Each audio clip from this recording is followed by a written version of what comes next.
And welcome back, everyone, to Paranormal Stakeout.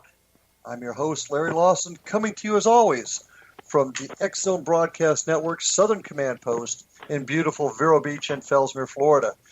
And folks, tonight we've got a special show. Really excited to have you with us tonight because I have two very, very important guests. And tonight we're going to get away from the, hey, what's your favorite haunt? What's your scariest investigation? And ladies and gentlemen, tonight we're going to get into the nuts and bolts about where we're going to go in the field of paranormal research and investigation. And to do that, I actually have two of who I consider to be some of the brightest minds in the field today, Mr. Richard Sennett and Dr. Albert Taylor. Richard Sennett is a native of Southern California, where he grew up and was educated, where he became a history teacher with a passion for archaeology. In fact, it was while on an archaeological excavation dig at an old Catholic mission he experienced his first paranormal event when he observed the apparition of a monk. This experience started his interest in the world of the paranormal. An author of 24 books, many including Ghosts and Haunted Locations, Richard has become one of the most sought-after experts in the field of paranormal research and investigation. He has worked with some of the most influential names in the field, such as Dr. Thelma Moss, Dr. Hans Holzer, and D. Scott Rogo. A former historian with the city of Ventura, California, as well as a museum administrator, Richard still writes, investigates, leads tours, and lectures on the world of the paranormal. Dr. Taylor, on the other hand, is a Los Angeles Times best-selling author and former aeronautical engineer and scientist who helped develop the International Space Station.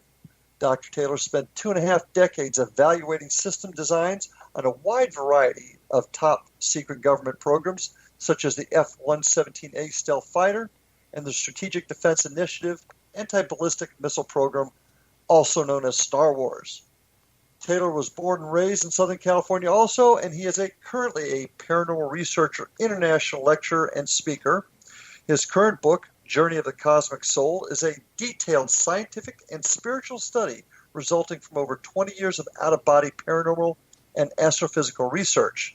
And beyond that, he's a robotics expert and has been designing and building fully and semi-autonomous robotic probes to support his ongoing research of various types of paranormal phenomena. Gentlemen, welcome to Paranormal Stakeout. Glad to have you both with us tonight. Right. Richard, go ahead. Richard, glad to have you here. Albert, glad you're with us. Richard, I'm going to start with you. I want to start with you, Richard. Tonight, I really want to get away from this, hey, what's your best piece of evidence types of discussion. Gentlemen, I want to start tonight building that foundation to move our field of research and study to the next level. So, Richard, I'll give you a chance for the first couple of minutes here. Where are we at? Where are we going? Where do you see are the pitfalls, and where do you see we need to go? Just to give us a couple of minutes there. We need to develop this into a real science. We have been stumbling around in the periphery. We've been branded as pseudoscientists, as nutcases and that. And I think some of that blame can be given to our lack of technique and the kind of hangers-on that have clamped themselves into ghost hunting.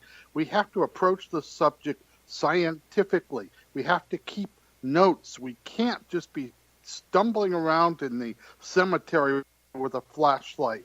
We have to be collecting data. We have to be developing theories. We have to be testing theories. We have to put forth our best foot if we're ever going to be recognized as something more than on the fringe of science. Agreed. Dr. Taylor, what's your take? If I didn't know better, I'd swear that was my clone on the other side, on the other line there. I was like, my God, I've said those things.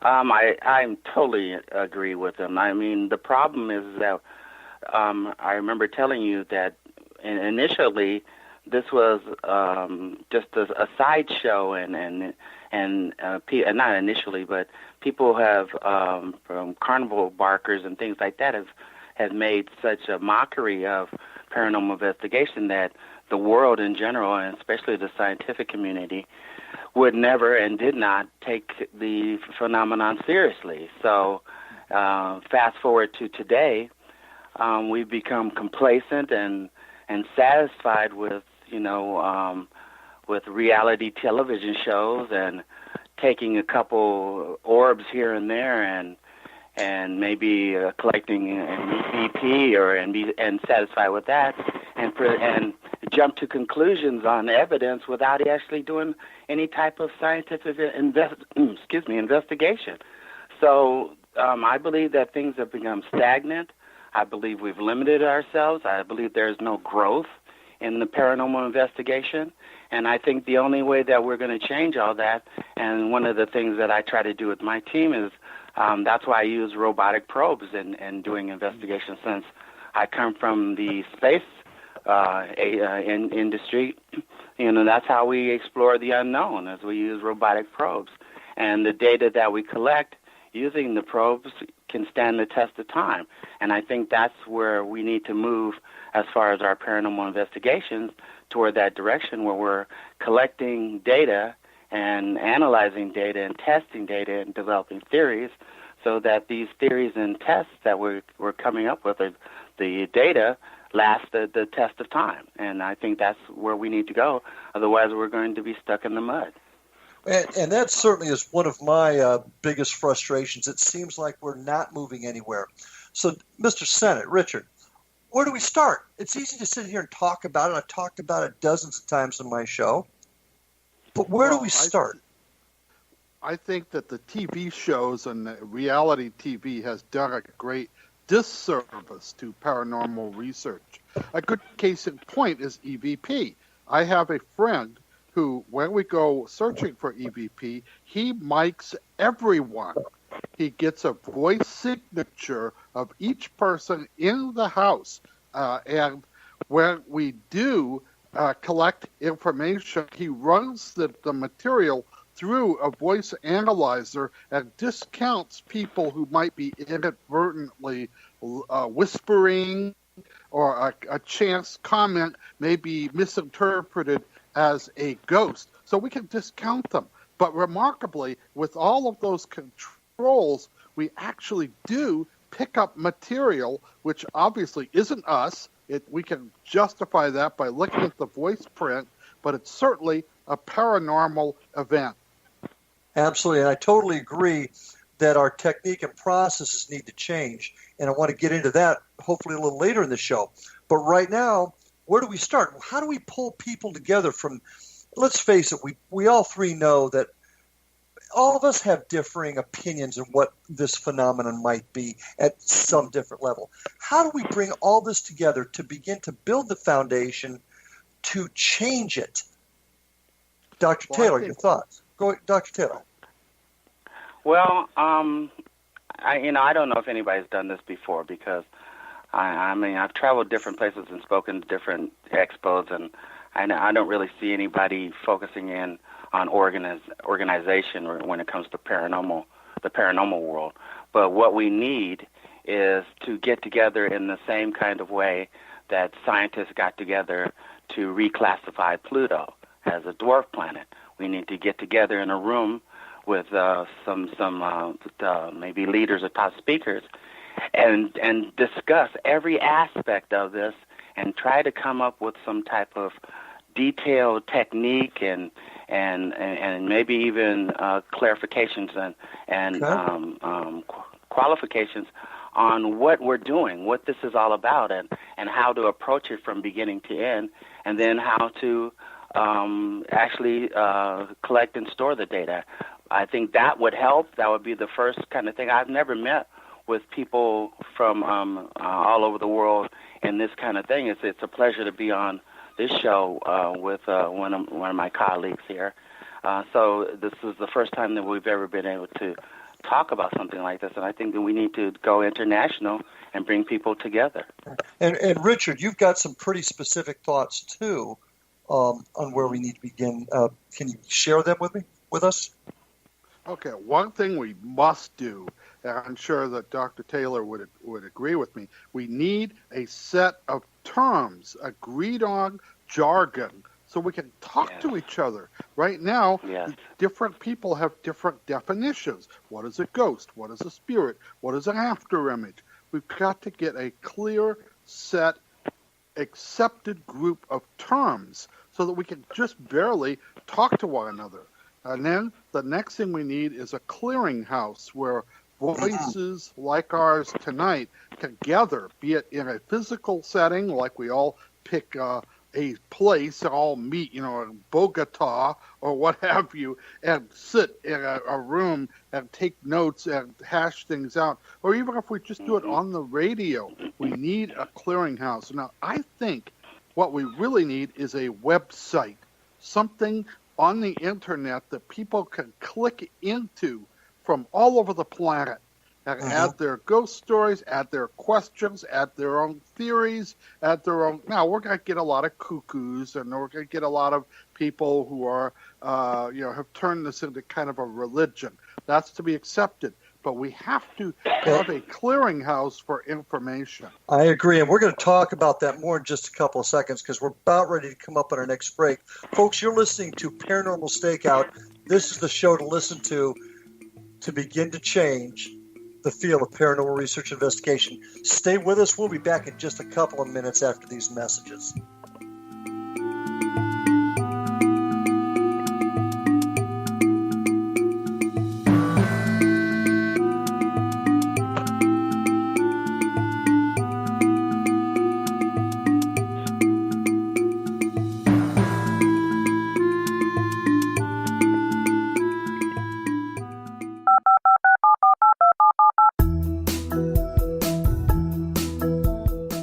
Did you know that when you're on the road with limited data or Wi-Fi, you can still listen to the X-Zone Radio Show with Rob McConnell, The Science of Magic with Gwilda Wiyaka, X-1, Dimension X, Space Patrol, and every minute of the X-Zone Broadcast Network by calling 213-401-0080, courtesy of Audio Now.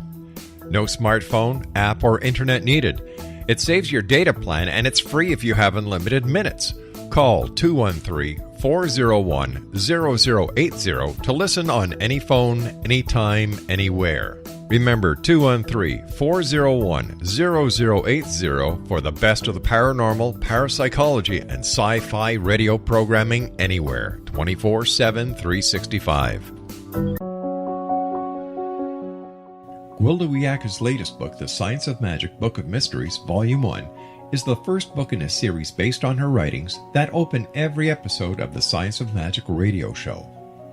Drawing on the subject matter of each guest, and armed with over 40 years' experience in shamanism, 35 years in alternative health, and degrees in psychology and religious studies, Gwilda introduces relevant and leading-edge information that supports spiritual evolution and personal empowerment.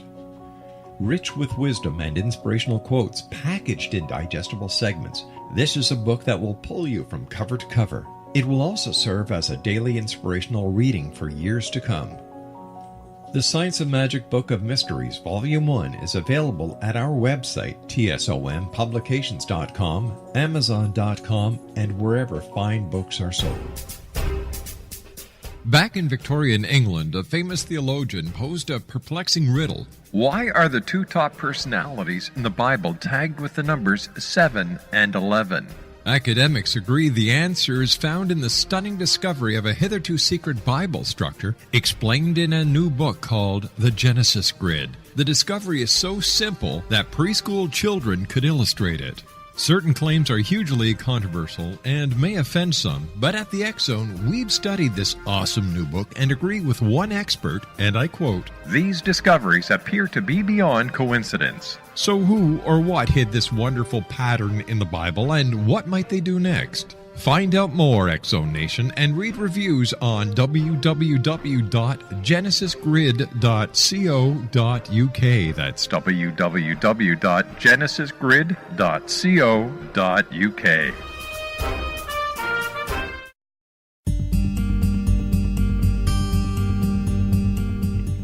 Hey folks, welcome back to Paranormal Stakeout on the X-Zone Broadcast Network.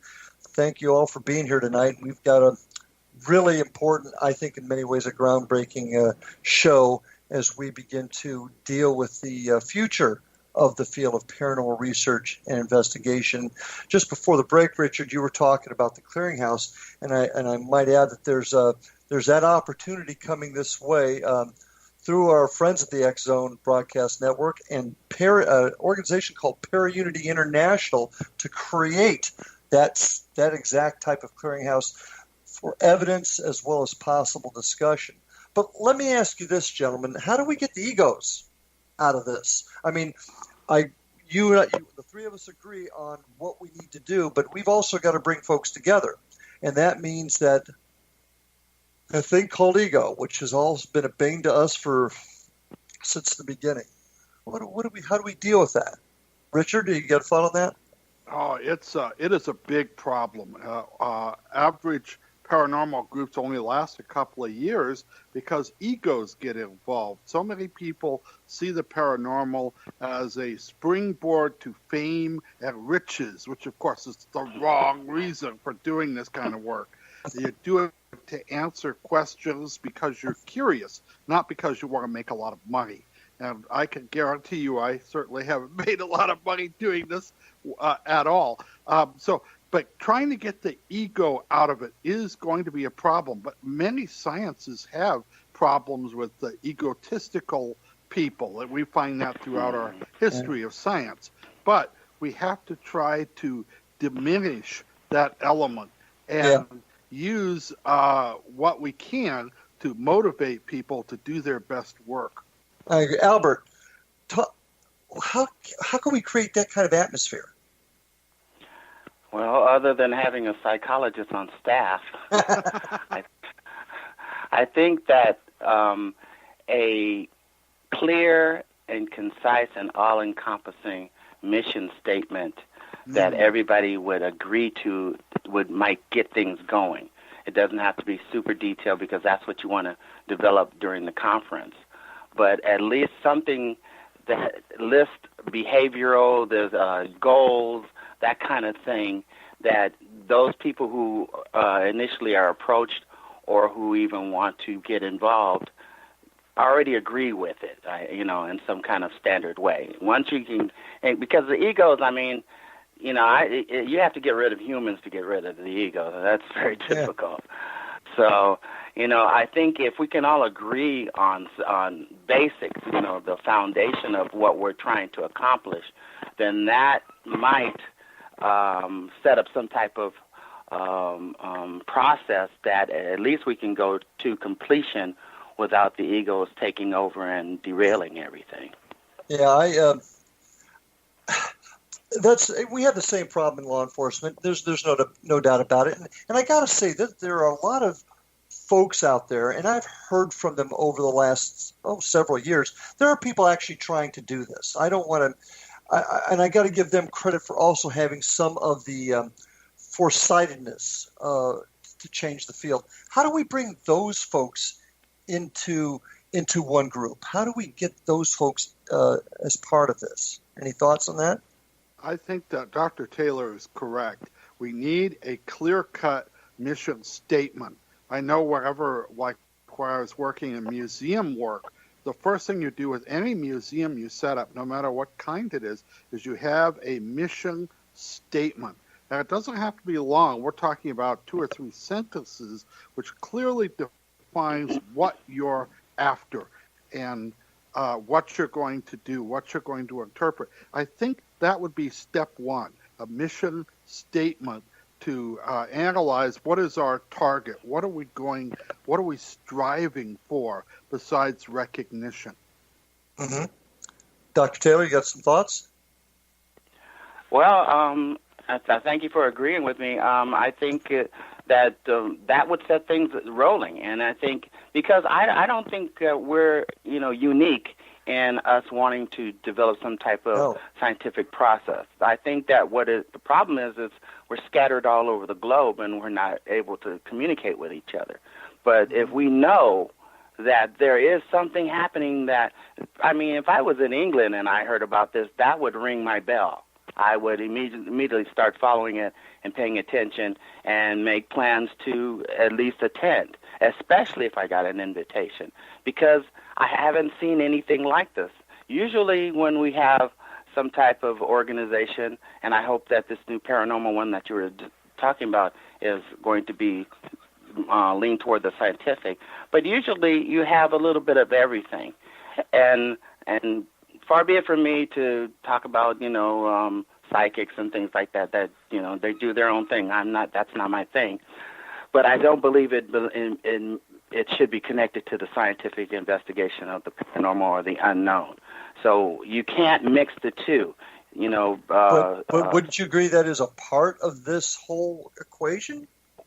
Well, it is in a sense, but only in a sense that the abilities that if there are any kind of extrasensory abilities that people have, only in the sense that they are tools, and not to just belittle them, but a tool of many tools in the bag of things that we do. They don't drive the investigation, and they don't jump to conclusions. Like one of the things I think that I've seen that discredits an investigation pretty quickly is when they automatically say, oh, it's a little girl, and she's stuck here, or she was, sad because her mom left, and they already have the story without any evidence at all. And once you put that out there, in the scientific world, they're gonna turn their backs on you. So we do need people with different skills, but they don't drive the investigation, and they're part of the tool bag of tools that we carry along with us. Okay, Richard, thoughts on that? Yes, in this case, I disagree with you. I think the metaphysical world does have a contribution to make. But again, you are right about one thing. They cannot, and no data that I ever get from paranormal means, be it from psychics or Ouija boards or anything, do I immediately credit it. It's got to be checked out before I will accept anything by a metaphysician. So, but I do think they do have a place in the system. I mean, we can't simply rely on just the scientific. It would be great if we could, but I think that cutting out the metaphysical part will actually hinder us and hamper our ability. But on the other hand, talking about ego, psychics I've worked with and all, they tend to have egos the size of opera singers. So does everybody, though. Well, would you both agree that perhaps the answer here is a simple word called training?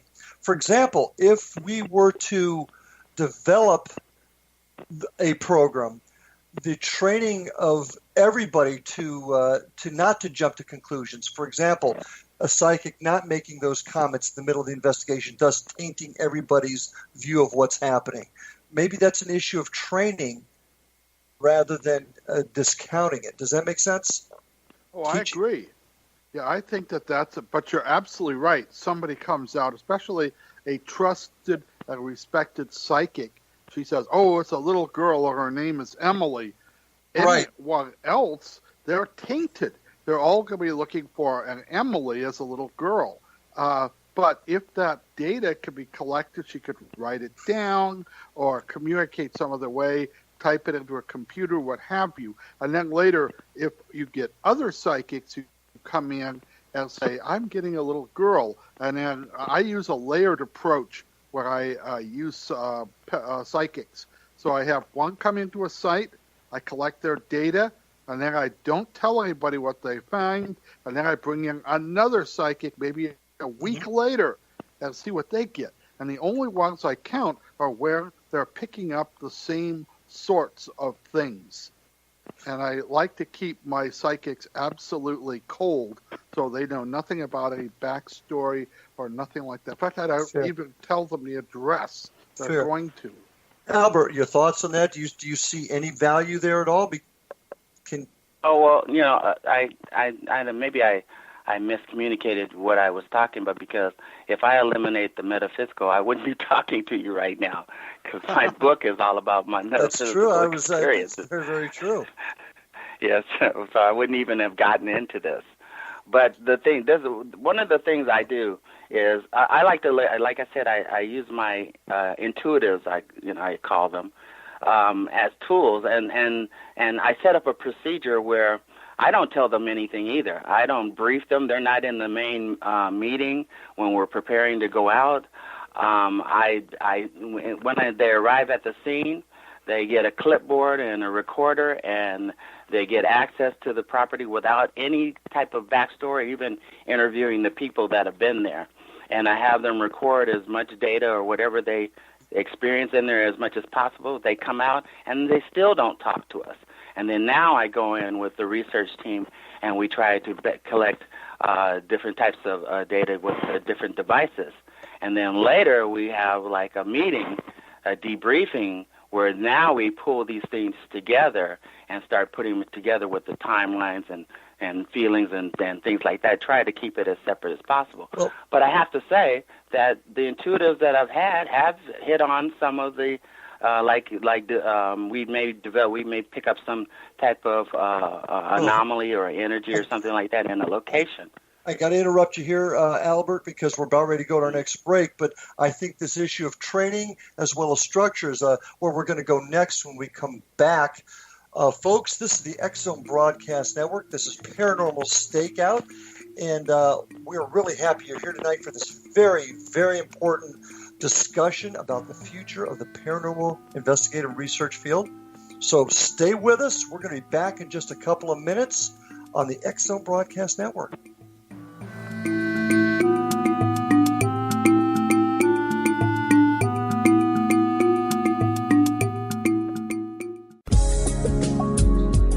From our broadcast studios in Hamilton, Ontario, Canada, to the world and beyond, you're watching the X-Zone Broadcast Network, www.xzbn.net.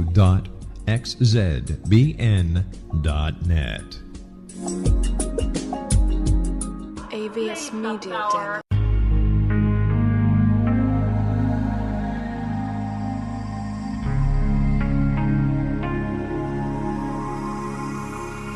The scientist and the mystic have been on an age-old, relentless search with one thing in common. They seek truth. Their paths converge in the 40,000-year-old practice of shamanism, an ancient science delving to the quantum level of life, facilitating healing, manifestation, and evolution. I'm Gwilda Wiyaka, the founder and director of Path Home Shamanic Arts School, a unique Colorado State-certified occupational school, training shamanic practitioners and teachers. We also provide classes for empowering personal lives through shamanism. Our certification classes are in week-long segments enabling international participation, and online classes and long-distance shamanic healing sessions are available. Come discover the science of magic in the limitless world of shamanism. www.findyourpathhome.com.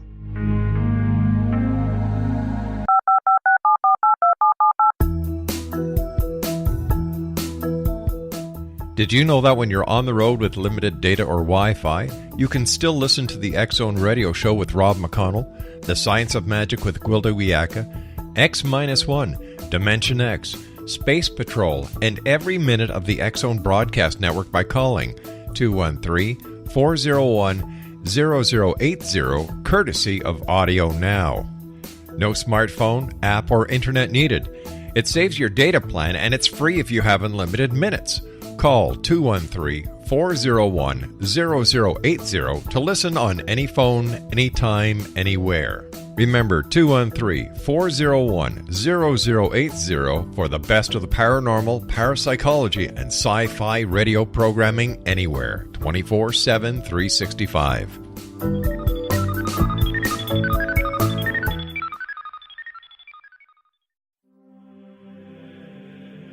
Rob McConnell here, presenting an overview for Nicholas Paul Jennings, author of a fascinating book, Amen.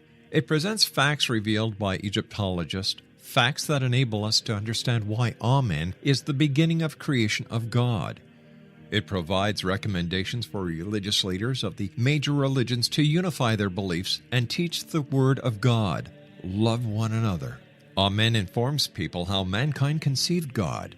It was the Egyptians that developed the concepts of a soul, a hereafter, and Son of God. And finally, after the worship of many gods, they conceived the belief in one universal God, the maker of all there is. For more information, visit www.futureofgodamen.com. That's www.futureofgodamen.com.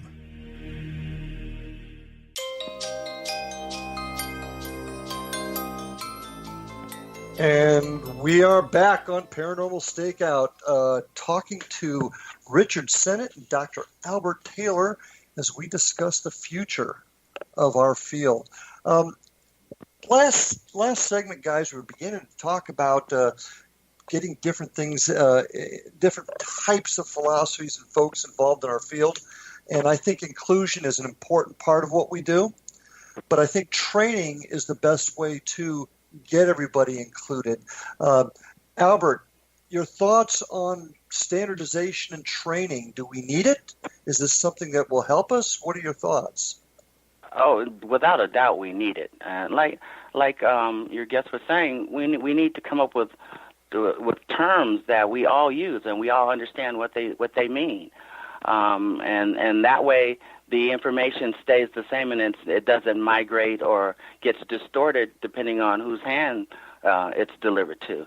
That's really important. And procedure from womb to tomb, from beginning to end. We need to come up with at least a skeletal procedure of how we conduct these type of investigations, and everybody agrees to abide by that. There may be some variables because you can't predict every type of situation, but we need to come up with some type of at least standardization that people follow. That way, when we all get together, we understand what the physicist was saying when he said at that time interval, blah, blah, blah, this particular type of anomaly, whatever category we place it in, was witnessed or recorded. And then you don't have to explain it to everybody. We're all on the same page, and we're ready to move on to the next thing that we need to address. So I think that's super important. I think it can happen. I think if we get something together, because it's never been done, I think that we can slowly hash this out and make this thing part of the profession. Well, and I agree. I mean, let's face it. If you're investigating a homicide, speaking from the police side of it, you're investigating a homicide in Los Angeles or in Hamilton, Ontario, Canada, there may be different styles, but basically the procedure's the same. We investigate crime the same way. Why does it have to necessarily be different in our field? Everybody has their different take, their different style, but still the format's the same. Richard, your thoughts on this? Well, in my discipline, archaeology, we do the same thing if we're digging in England as we would in South America or in the deserts of Sonora or here in California. It's a similar technique to do it. That's what we need. Now, there will be variations because no site, no case is ever identical to another. Exactly. I have no... In fact, everyone pretty much agree they're all unique and different. So there is going to be some tweaking you'd have to maybe do. But I believe a recommended course of action for an investigation would be very helpful. Nowadays, all people have are turning on ghost hunters or ghost adventures and seeing how these guys investigate, and what they use that as a model. And no wonder they're getting so messed up. And a lot of the shows do take a heavy hit. I got to be honest with you. I've said this before. I think the shows have done a lot to help bring the field a little more mainstream. So I do think there's value there, and it certainly is an entertainment value. But the standardization, I think, is going to be so very helpful. And you're right, there's going to be variations in everything. It's just, once again, like in police work, no case is the same. But if we come up with a generalized format, a recommendation, Richard, as you said, it would at least give a structure for folks to go with, such as beginning every EVP session, date, time, location, who's present. Mm-hmm. That type of format. And if everybody does it the same way, then we can all look at each other's EVP sessions the same way. So I would totally agree. Any other thoughts on that, Albert?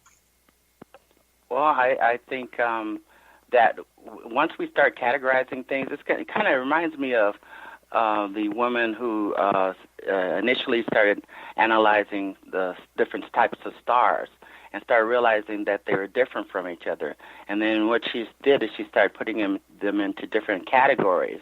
And then now, to this day, we still use her description and measurement of stars. So there's this commonality throughout the astrophysical world that uses this same thing. And if she says a blue dwarf, everybody knows what a blue dwarf is, or So I think that if we can do that with the paranormal world, I think it may help us to move on and not be stagnant in what we're trying to collect, and actually get things organized and collect data that further defines what we're trying to accomplish. So you guys would agree then a central repository for data that people can voluntarily submit their findings to, that are submitted with a certain agreed upon format would be the way to go. Have I got that right? Definitely. Okay. Definitely.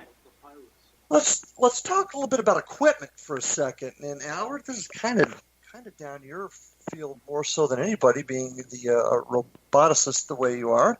What do we need to do with equipment? It seems like we're using the same stuff, at least in theory, that we've been using for the last 30 years. Where do we need to go equipment-wise to get more scientific data? Well, I believe your guest's name is Rob, correct? Richard Center, Rob? Mr. Center. Richard Center. I'm so sorry. Like he mentioned before, you don't get in this field to make money. This is not a profitable venture. So the thing about it is, because of that, we have to take off-the-shelf types of equipment and use off-the-shelf, and a lot of things are being purposed for other functions. They've been developed for other things, and we adapt them and adopt them. EMF. So, exactly. Yeah, so that right there, when you're trying to investigate something, if you're funded or whatever, we can start developing tools and devices that actually measure or what we want to measure. We have to go back to the space program because I've spent so much time there.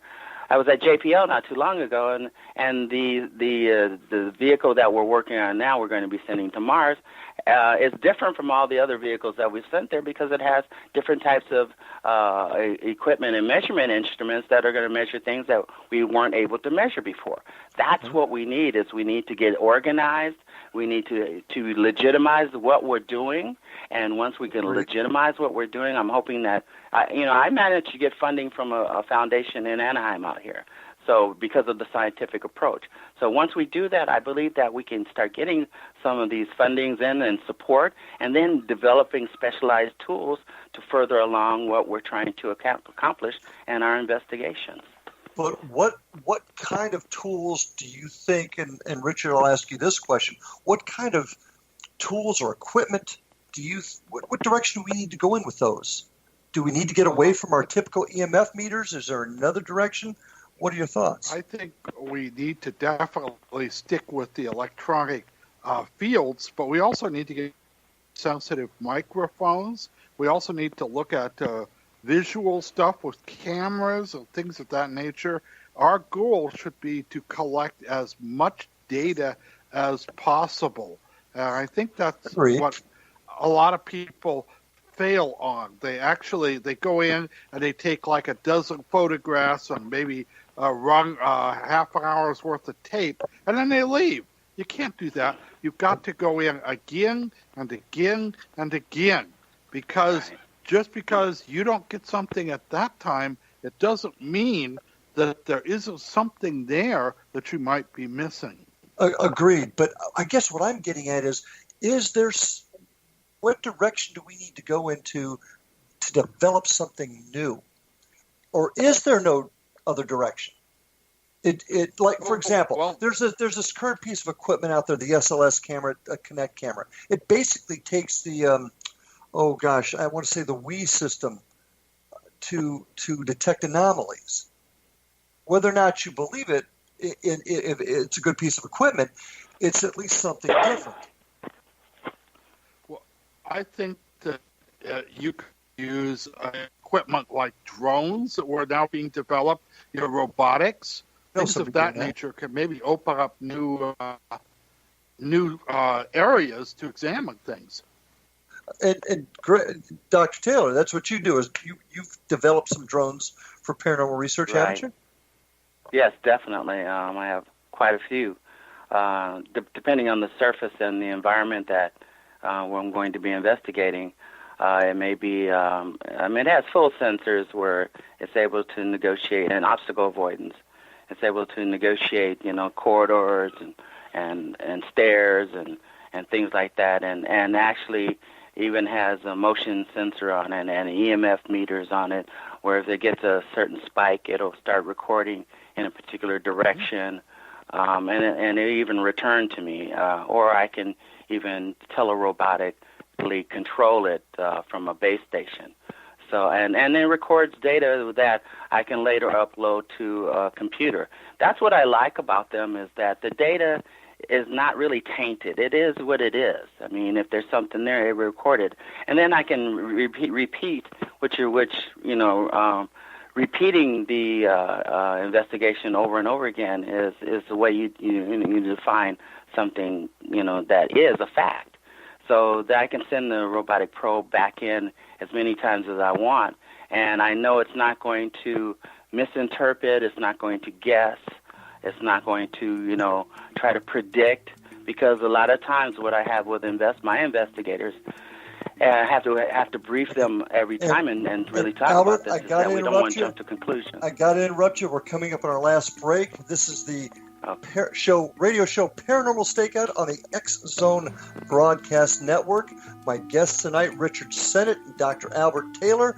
We'll be back in just a few minutes with our final segment, folks, so stay with us. Got still more to discuss.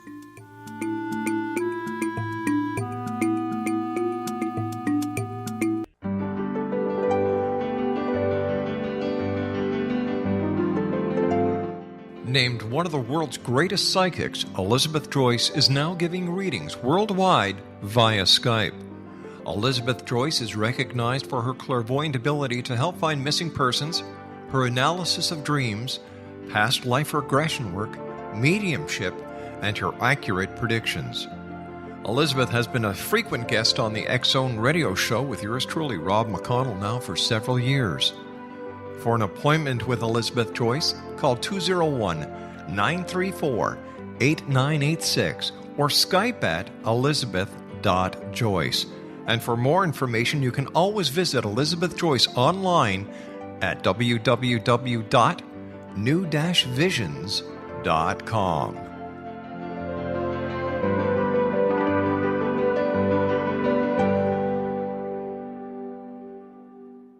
The new nonfiction book, Razor of Madness, is similar to cult movies like Clockwork Orange, Dragon's Tattoo, or The Other Side of Hell. Wayne Morin Jr. and Thomas Lee Howe will expose widespread and systematic deficiencies in this thought-provoking tell-all novel. Mind control rages among scholars in law schools. Human rights are ignored while thought reform and mental manipulation are accepted practices used as behavior modification. Dr. Louis Jolyon West comes to mind.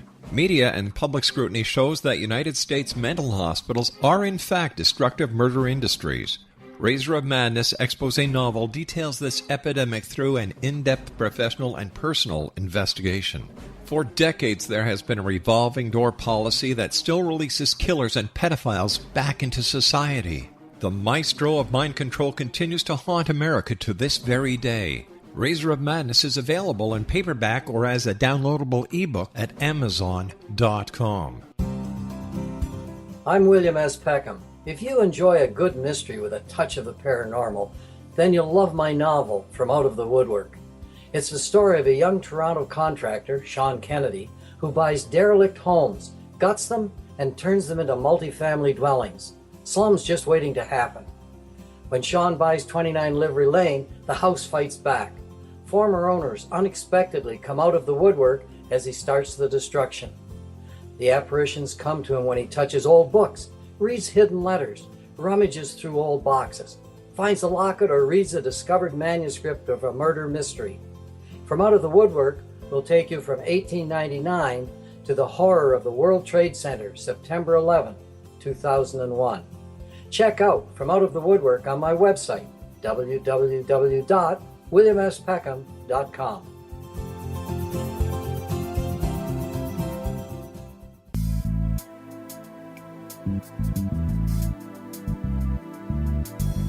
And we are back on Paranormal Stakeout with my guests tonight, Richard Sennett and Albert Taylor. What a show it's been tonight, folks. And this is Paranormal Stakeout. I want to invite everybody. And folks, I want to talk to my listeners out there. I want you involved in this discussion. I want your thoughts. I need you to take this show and I need you to share it with others. We need to get the word out. And I'd like to hear from you folks. Get a hold of me on my website, www.paranormalstakeout.com. I want to hear your questions. I want to hear your thoughts. I want to hear your ideas. This has got to be a collective effort, folks, and I'm asking you, my listeners, to get involved. Share this show with others. Let's get the word out. I also want to invite you to look at all the terrific programming on the X-Zone Broadcast Network. Go to www.xzbn.net to look at all the great shows on the network, but definitely get a hold of me at paranormalstakeout.com. Give me your thoughts and questions. Gentlemen, great show tonight. I mean, I wish we had another hour to talk, but we've discussed training, we've discussed equipment, we've discussed philosophies, but now let's take a couple minutes to actually lay the foundation how we're going to start this. Look at you two guys. You're both in Southern California. You haven't met yet. Yeah, and you're both in the same true. neck of the woods. That's got to be part of solving this question, this equation, by getting together. Albert, I'll start with you. How do we bring all this together? I think it goes back to what I mentioned before. There's a lot of us. We're just spread all over the planet, and we're not able to communicate with each other. I didn't even know that Richard was even in Southern California. I was born and raised here. I've done a lot of my investigations. I just mentioned Anaheim for one of the foundations that sponsored us. So, but the thing is that we're all over the place, and we're not aware of that. So I think a website, like was mentioned earlier, is a great starting point. Okay. A website based on a mission statement on what we're trying to accomplish, and then we can start maybe registering people, or they can self-register in different categories: researcher, scientist, roboticist, whatever the thing that would help support the mission statement. I think that would be a great beginning. Richard? I agree with them 100%. But first thing we should do is agree on a mission statement, a very simple 2 sentences to define where we're going. As Aristotle said, you can't actually hit a target unless you can see the target you're aiming at. So we've got to figure out where we want to go with this. Also, besides a terminology, a jargon, a listing of technique, I know I have developed mine. I'm sure that others have done the same. And in many ways, we're probably doing very similar things to investigate. So I think having a set of guidelines would be a help. And then, as you say, maybe a conference sometime in the future, maybe 6 months or a year, someplace that we can all gather to, maybe here in Southern California, or maybe somewhere in the Midwest, or perhaps I'm thinking Florida. of Canada. Florida's good. Florida this time of year is good, but there's always that wonderful place in Canada. I mean, there's a whole bunch of places. Beautiful. Yep. So we're talking conference, getting together perhaps face to face. I'm a big believer. Call me old fashioned, but I'm a big believer in people breaking bread together, talking face to face. That's always been my favorite way of doing it. But either way, getting together's got to be the answer. Now, where do you think we ought to go with the training? And we don't necessarily have to teach people how to investigate, but maybe techniques. What do you guys think about the training angle with it in addition to getting together? Richard?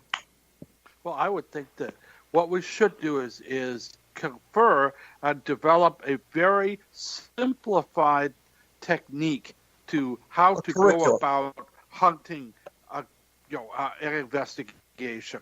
What are the steps? And make these not ironclad rules, but recommendations Okay. to facilitate collecting information and data. Now, not every group or every individual is going to be able to afford a robot drone or even an expensive piece of equipment.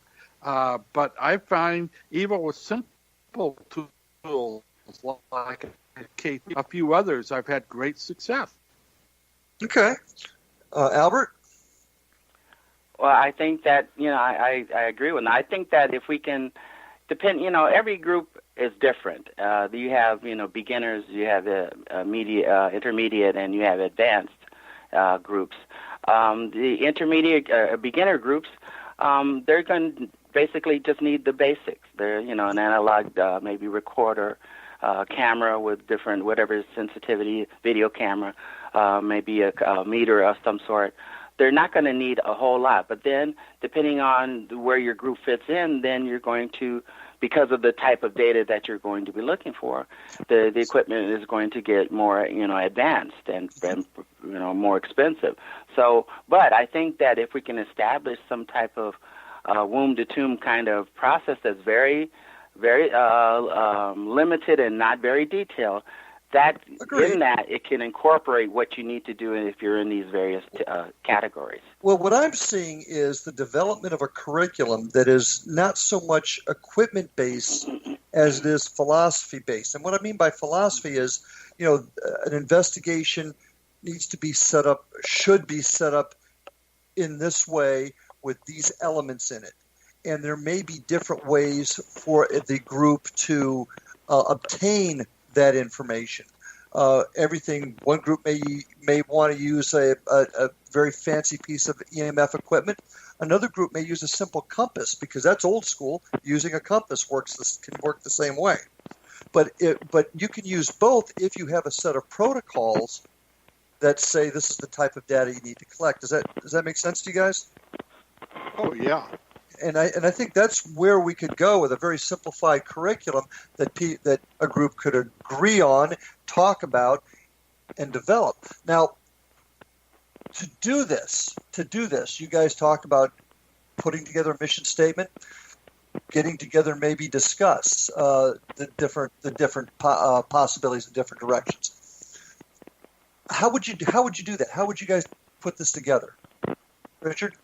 Well, I think what we should do is everyone come up with their own mission statement and email it to you or email it to each other. And, of course, your listeners could also contribute what it should be and then take the best or work it or hammer it into a workable statement so we can at least get that underway. Okay. Now, let me put you two on the spot. You willing to be part of this this formation, this core group? Are you two willing to be part of it? Yes. Albert? I'm open. Okay, good. That's good because I want the best of the best to put this together. And I really want this to be inclusive too. I mean, there's folks out there with different philosophies as to what this phenomenon is. And I think we need to be inclusive to all of that because let's face it, gentlemen, nobody really knows what the complete answer is to this age-old question. Would you agree? I totally agree, and I agree. I think that's a great starting point. Okay, so all-inclusivity, is that a word, is I think going to be an important part of this. We do have, fortunately enough, we do have the opportunity to put together that database, and there's a lot of groups out there that have databases, so I don't want to I'm sure they're doing a terrific job with it, but we've got the ability to put together this international database through Paraunity International, which has been a huge help thanks to the X-Zone Broadcast Network and our friend Rob McConnell helping us with this. So I'm very excited about having that foundation already in. So what we may do in the future is, and listeners out there, as you've listened to the show tonight, you have really no idea how important your input is going to be. So again, I'm asking you to get a hold of me at www.paranormalstakeout.com with your thoughts, your questions, your ideas.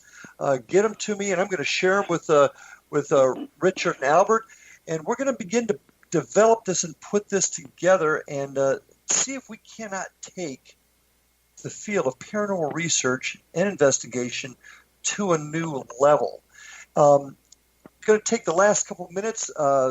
Richard, any last comments as we begin to wind down tonight's show to kind of recap your feelings and thoughts? Well, I think this is long overdue, and the popularity of this discipline has grown appreciably over the last few years, much to the benefit caused by the TV shows. But there hasn't been any real scientific look. And because of our disjointed efforts going every which way, it has been targets of ridicule, branding us as pseudoscientists. I've heard all the jokes. I've faced all of the criticisms over the years, and I think it's about time that we actually fish or cut bait and start going at this in a scientific way to see if we can get some answers. Well said. Albert, last words, 30 seconds. Well, I realize that a lot of different groups have their own particular techniques, and some people like to hold on to that. But I'd like to just express to everyone that this is not a competition. Everyone is welcome to the table. So, bring your ideas. That's okay. Bring them to the table. And the whole point of this is to better the field in general and as a whole. And I believe everybody can participate and add to that. Let's do it, folks. Let's bring it together. Let's begin to change now. Let's build that foundation now and take this to the next level. Ladies and gentlemen, thank you for joining us tonight. Thank you, Richard. Thank you, Albert, for this very important show. Folks, stay with us, and we will see you next week on Paranormal Stakeout. Thanks for joining.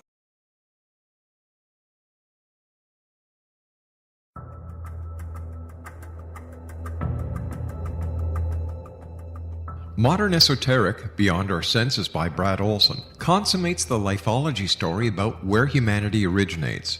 It is the lost continents, the primitive wisdom, the mythos of creation, and the rethinking of ancient history as we are taught in academia. There is much more to the story than what we have been told. As this is the first book in the Esoteric series, Modern Esoteric starts at the beginning of time and accelerates up to this modern age. Future Esoteric is book 2 in the series and takes a forward-looking position ahead of today with an open and honest examination of the ET issue and various unexplained phenomena. To discover the writings of author Brad Olson, visit www.bradolson.com. That's www.bradolson.com.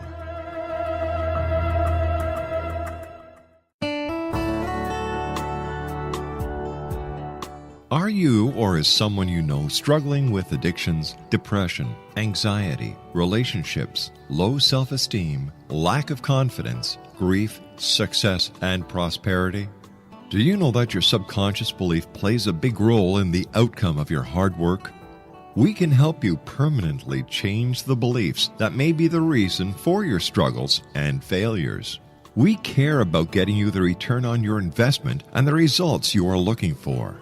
We can help you be free of the limitations of your past and in realizing your highest potential. We work with people by phone and Skype. For more information, visit us at www.ritasoman.com. That's www.ritasoman.com.